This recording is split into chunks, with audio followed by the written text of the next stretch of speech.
leading lady ingenue was at that time. So that was the message that most fans grew up believing Melissa Gilbert and Melissa Sue Anderson were just as close off-screen as Laura and Mary Ingalls were on Little House on the Prairie.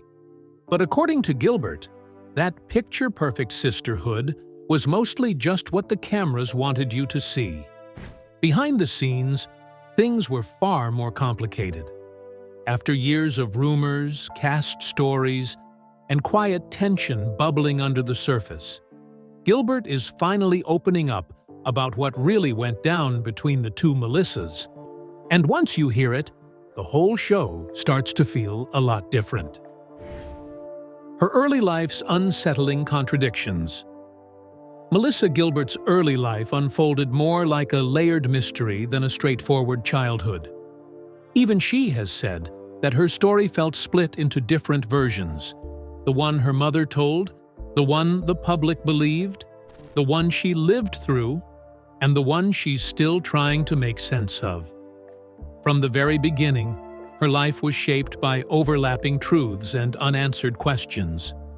She was born in 1964 and placed for adoption almost immediately. Barbara Crane and Paul Gilbert welcomed her into their home, but they also kept certain parts of her origin story tucked away. For years, the careers of her birth parents were dressed up with polished, imaginary titles.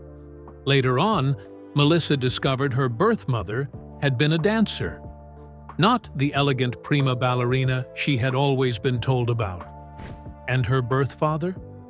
He wasn't the refined academic she grew up imagining, but a stock car racer living a far different life than the myth suggested. By the time Melissa was 8, her adoptive parents had separated. Her mother remarried, but that new family structure didn't bring her any closer to her stepfather. Melissa never sugarcoated it. She simply didn't connect with him, and when she looked back at why she had been adopted in the first place, she found even more confusion. Her parents had always said they struggled to have children, but reality didn't quite match the story. Paul had a daughter from a previous marriage, whom Melissa met once. Barbara became pregnant twice after adopting Melissa. One pregnancy ended in loss, and the other brought Melissa's sister, Sarah, into the family. In other words, both parents were fully capable of having children, which left a lingering sense that something unspoken sat at the center of her beginnings. Once again, her life opened with a question mark she didn't place there. At the same time, her childhood wasn't quiet or ordinary. Before she was even old enough to string full sentences together, her adoptive parents were taking her to commercial auditions. That early push into the entertainment world opened doors quickly. By 1972, she was already appearing on major television shows, including a role on the classic Western series Gunsmoke. Just a few years later, everything changed. Melissa landed the role that would define her childhood and introduce her to millions. Laura Ingalls on Little House on the Prairie. Long before it hit television screens, Little House on the Prairie lived as a treasured book series. Written by Laura Ingalls. Wilder between 1932 and 1943, the 9-book collection was inspired by her memories growing up across the American Midwest between 1870 and 1894. It was a time when settlers were still moving into huge stretches of land gained through the Louisiana Purchase, a time when much of the region was considered wild, unfamiliar territory. Families who moved out there were known as homesteaders. They packed everything into wagons and ventured into open land with nothing but grit, hope, and the determination to build a new life. These families had to rely entirely on themselves. They made their own clothes, grew their own food, built their own homes, and pushed through harsh seasons with no nearby stores, resources, or reliable medical care. Injuries, illness, and hunger were constant, unwelcome companions. Yet for many, the journey promised a fresh start. and the kind of adventure they wouldn't find anywhere else. Laura Ingalls Wilder captured those realities through a child's eyes, turning hardship, curiosity, and resilience into stories that resonated with readers of all ages. The series eventually drew the attention of producer Ed Friendly, who saw its potential on screen. He gathered a team to bring the Ingalls family to television, and together they created the show that would become a cultural fixture. Little House on the Prairie made its official debut on September 11, 1974, and with it, Melissa Gilbert stepped into a role that would shape her legacy for decades to come. The dark side of early stardom. Now, Melissa Gilbert may have risen to stardom quickly, but the spotlight came with a heavy price. Fame is hard enough for adults to navigate, but for a child, it can become overwhelming in ways most people never see. Hollywood is full of stories about young actors who grew up too fast, fell into destructive habits, and never fully recovered. As Melissa's career soared, she found herself slipping toward the same dangerous patterns, turning to alcohol and drugs as she tried to survive the pressures around her. But her struggles didn't start in adulthood. One of the most devastating moments of her early life happened when she was just 11 years old. Her adopted father took his own life, though she was told at the time that he had suffered a stroke. Only a few people knew the truth, and Melissa spent weeks unable to function, trying to process the loss without understanding what had really happened. She later learned that her father, a World War II veteran, had been living with unbearable, unmanaged pain that pushed him to a tragic decision. Without a father figure, Melissa naturally gravitated toward one when she joined the cast of Little House on the Prairie. She adored Michael Landon, who played her on-screen father, and their bond grew incredibly strong. He treated her with deep affection, and she saw him as the stabilizing presence she had been missing at home. Later, as an adult, she realized there were complicated layers to their relationship. She remembered how he kept vodka in his coffee mug on set, a detail she didn't understand until she grew older. She even believed that this early exposure influenced the type of men she was drawn to, men who carried the same familiar scent of alcohol. But the closeness between them eventually shattered. When Michael left his wife for a makeup artist on the show, it struck at an old wound for Melissa. Her own parents had split when she was 8, and watching another father figure break apart, his family felt like a betrayal she couldn't absorb. Hurt and angry, she cut off all contact with him. Her teenage years brought new chapters, beginning with a bright-eyed 18-year-old named Thomas Cruise, Mapother IV, years before he became the global superstar known as Tom Cruise. When he first arrived in Los Angeles, broke and determined, he crossed paths with 16-year-old Melissa, who was already a household name. They had a sweet, innocent romance. She later shared, with a smile, that they never moved past making out, though she remembered him as a great kisser. The memory came with a charming detail. She once bought him his very first set of dishes, a small gesture that hinted at just how early in his struggle he really was. Tom and Melissa eventually drifted apart, and both of their lives moved quickly in new directions. Melissa's next great love came when she was still a teenager, Rob Lowe. They first met when she was around 14 or 15, but they didn't start dating seriously until she turned 17. From that point forward, their romance became a tabloid fixture. Melissa fell deeply for him, swept up in a love that felt exciting, intense, and bigger than anything she had known. Despite the ups and downs, and despite infidelity on both sides, the relationship grew serious enough that they became engaged in 1986. Melissa was only 22 when she said yes, but everything unraveled soon after. When she found out she was pregnant, she shared the news with Hope. Rob, however, told her he wasn't ready to be a husband or a father. The engagement collapsed, their relationship ended, and not long after, Melissa suffered a miscarriage. The loss left her devastated.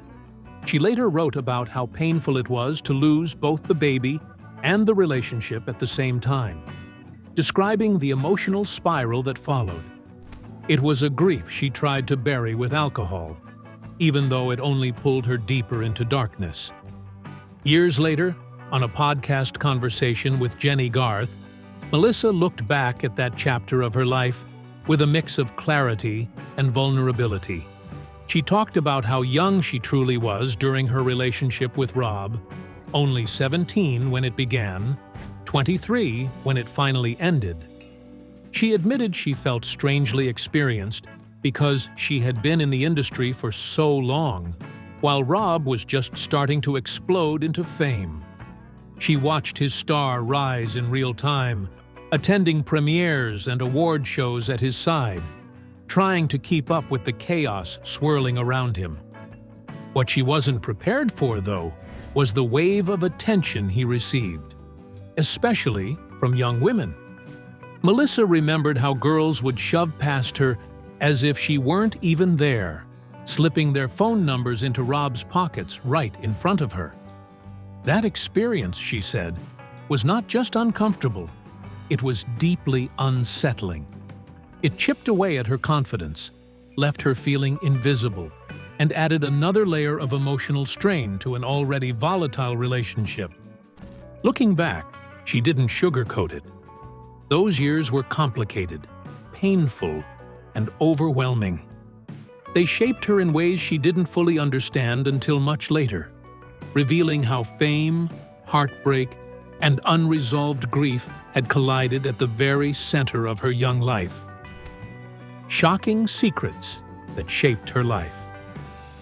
After her turbulent breakup with Rob Lowe, Melissa Gilbert moved quickly into a new chapter of her life. In 1988, she married actor Beau Brinkman after knowing him for only 6 weeks. It was a whirlwind decision that led straight into a complicated marriage. The couple welcomed a son, Dakota, but behind the scenes, their relationship was already strained.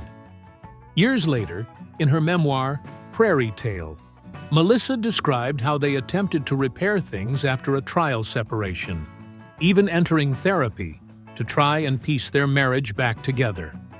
That was when Brinkman confessed to a one-night stand with Shannon Doherty, an admission that sent shockwaves through Melissa's life. 10 years had passed since Melissa had worked with Shannon, but suddenly the actress resurfaced at the center of Melissa's marriage problems. The tension built until the two crossed paths at the 1991 Emmys, where Melissa confronted her. The exchange left her stunned and unsettled, and she walked away convinced that some wounds cut too deep to ever fully close. Neither Doherty nor Brinkman ever publicly addressed the affair, but the anger didn't fade. Even years later, Melissa's sister, Sarah, admitted that if she ever ran into Doherty again, she wouldn't bother with words. She would simply hit her. That lingering bitterness showed just how deeply the situation had affected their family. Despite the chaos, Melissa eventually found joy again. She later married actor Timothy Busfield, who said he knew almost immediately that she was the one. But before that peace settled in, she had to survive more painful moments, some far more shocking than the affair.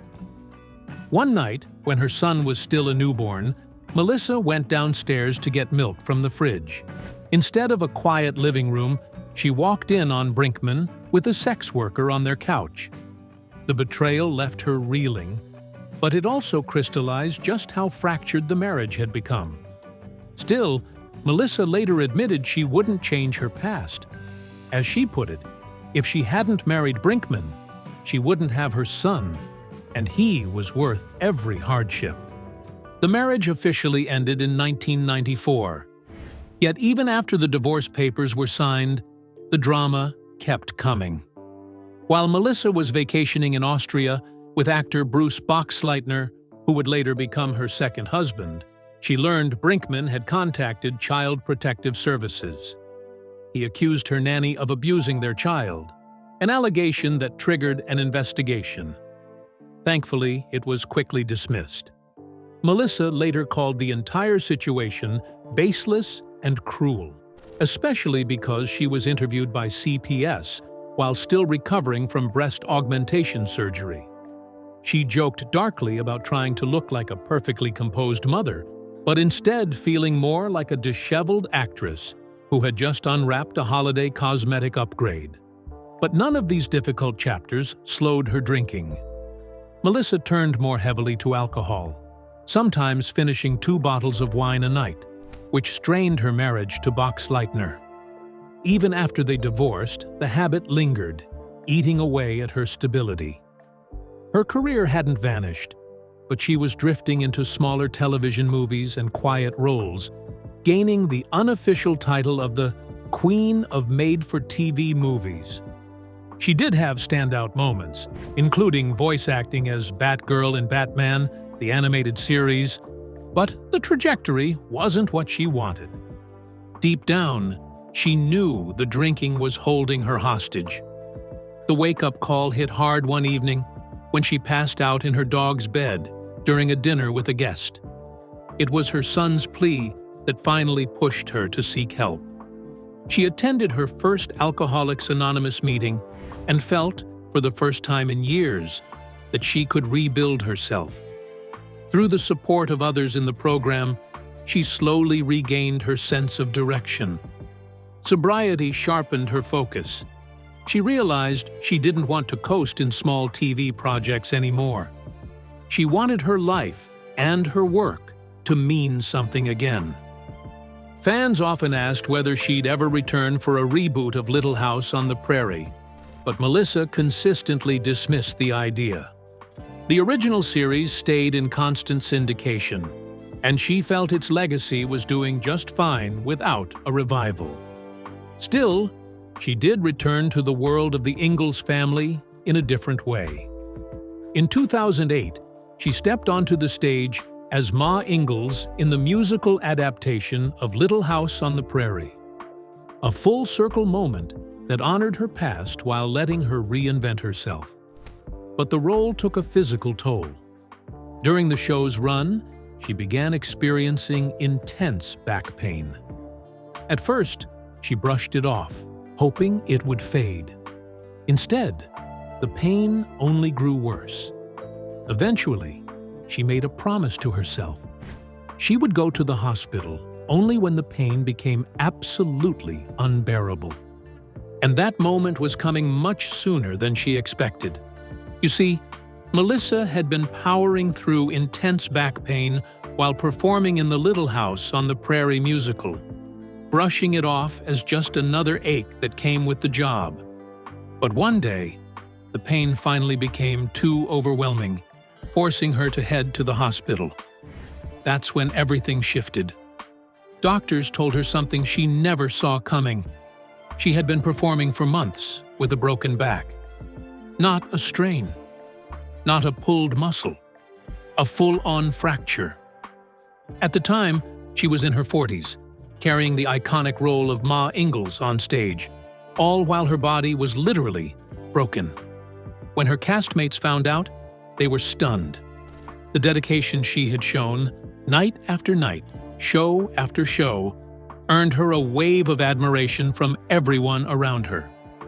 Once the musical wrapped its original run, she was finally able to get the surgery she desperately needed. But recovery brought its own kind of pain.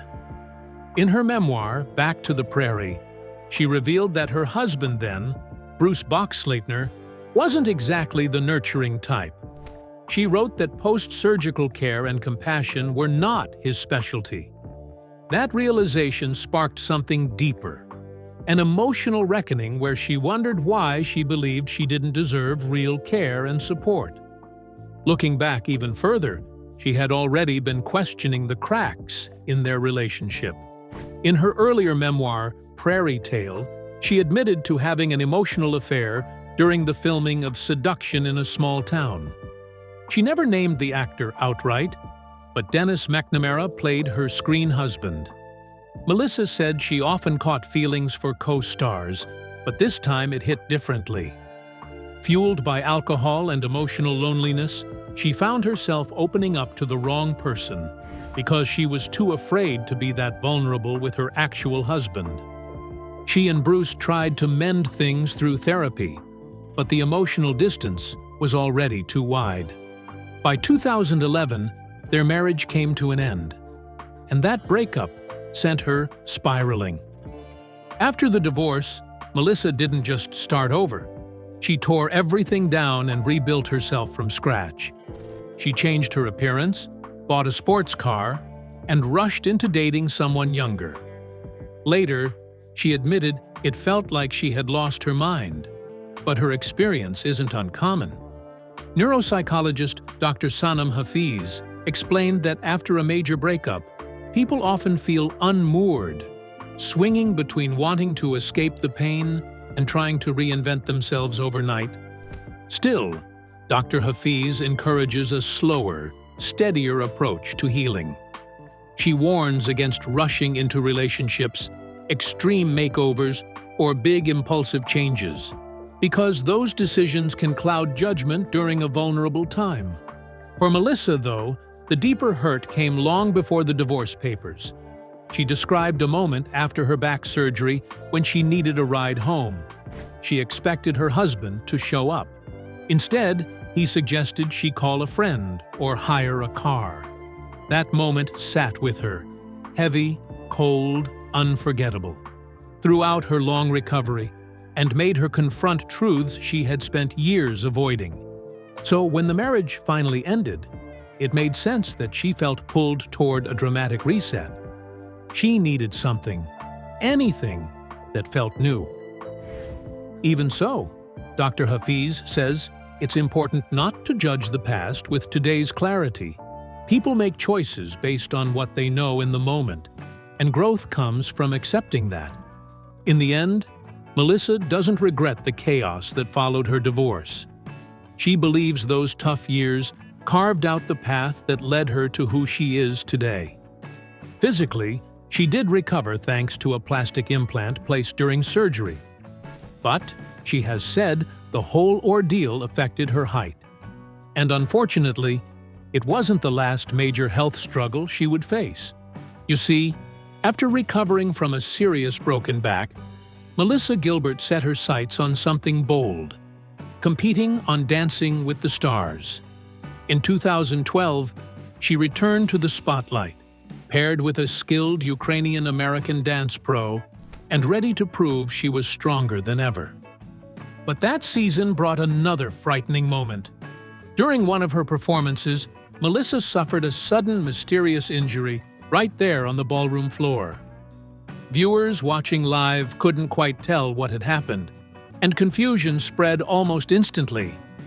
She didn't leave her supporters in the dark. She went straight to Twitter, explaining that she had suffered both a concussion and whiplash during the routine. Naturally, fans wanted answers, and everyone started replaying the performance, trying to pinpoint the exact moment the injury occurred. Her team soon brought clarity. Her representative told Access Hollywood that Melissa had actually hit her head on the ballroom floor, a detail that several of her fellow cast members confirmed. Actress and comedian Sherry Shepherd told Us Weekly that Melissa had hit her head mid-dance and began feeling dizzy afterward, prompting the medical team to rush her to the hospital. Singer Gavin DeGraw added that he noticed she struck the back of her head at some point during the routine. Even so, the debate didn't die down. Some viewers claimed they never saw an actual head-to-floor impact on the broadcast. Maxim Chmerkovsky, her partner, and an accomplished Latin ballroom dance champion had taken a hard fall during their Paso Doble. But sharp-eyed fans insisted no clear footage showed Melissa making contact with the floor. To settle the confusion, Linda Carroll, a Today.com contributor and co-author of The Concussion Crisis, explained that a concussion doesn't always require a direct blow to the head. She used a simple comparison. The brain can be like a passenger in a car without a seatbelt. When the car stops suddenly, the body stops, but the brain keeps moving, colliding with the inside of the skull. Football tackles, quick whiplash movements, or sudden stops can cause the same effect. Carol reviewed Melissa's performance and said it wasn't hard to imagine how an injury could happen during such a powerful, high-energy routine, especially given Melissa's history of spinal issues and the sharp, explosive motions built into the choreography. Those head and neck injuries from 2012 led to an even bigger problem: 2 herniated discs. That meant yet another surgery, her third. Unfortunately, the fusion didn't take. When a spinal fusion fails, the pain can be agonizing. Melissa later revealed that the hardware placed in her spine had begun boring holes into the vertebrae above and below the surgical site. And the hits still didn't stop. Just months after that ordeal, she was renting a home when the balcony suddenly collapsed on her. One jaw-dropping event after another, leaving her with ongoing spinal issues that she has carried with her ever since. Melissa Gilbert finally exposes the truth about Melissa, Sue Anderson. The story of Melissa Sue Anderson and Melissa Gilbert begins the way most people remember it. 2 bright young actresses stepping into the roles of the beloved Ingalls sisters on Little House on the Prairie. On screen, they looked inseparable, radiating that warm, sisterly bond fans adored. But behind the scenes, things played out very differently. Their real relationship wasn't filled with fights or explosions. It was distant, cool, and often complicated. As the show gained popularity, people naturally started wondering about the dynamic between the 2 Melissas. And when Anderson eventually left the series, the rumor mill kicked into overdrive, insisting the split must have been caused by tension with Gilbert. But the truth is far more layered, shaped by childhood insecurities, 2 very different personalities, and the pressures of growing up on one of the biggest shows on television. The earliest traces of a split between them showed up when Gilbert started landing major acting roles outside of the series. Things like The Miracle Worker and The Diary of Anne Frank. Meanwhile, Anderson was becoming frustrated with her own character's storylines. Mary Ingalls was often written as the emotional punching bag of the show, surviving one tragedy after another. She told People magazine that she felt like the writers leaned on Mary's hardships whenever they ran out of ideas. Both actresses were ambitious. Both were hungry to grow, and that drive sometimes set them on separate paths.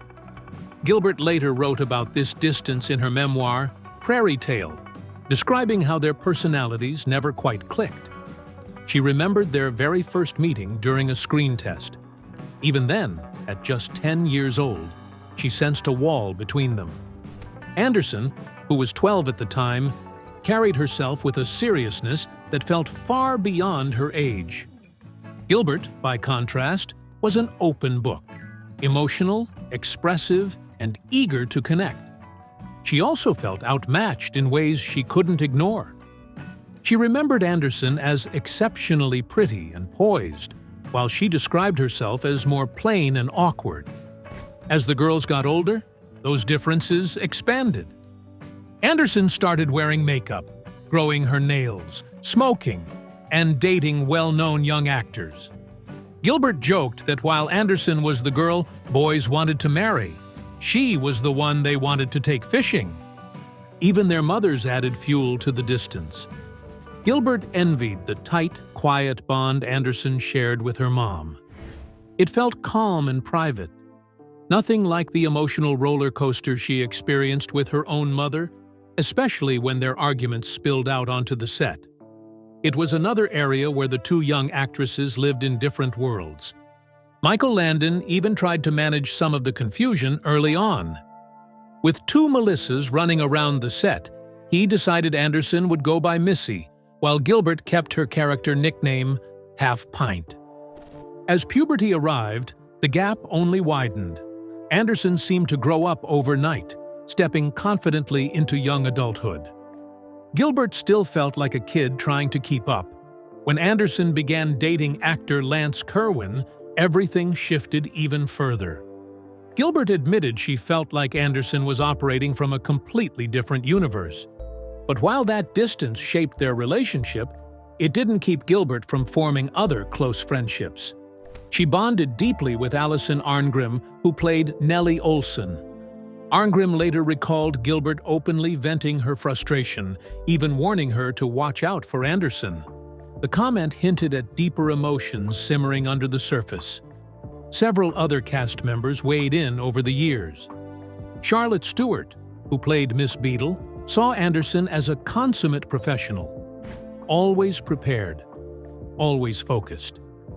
She believed Anderson's reserved nature was misunderstood as snobbishness, and thought the young actress simply carried herself like an adult from the very beginning.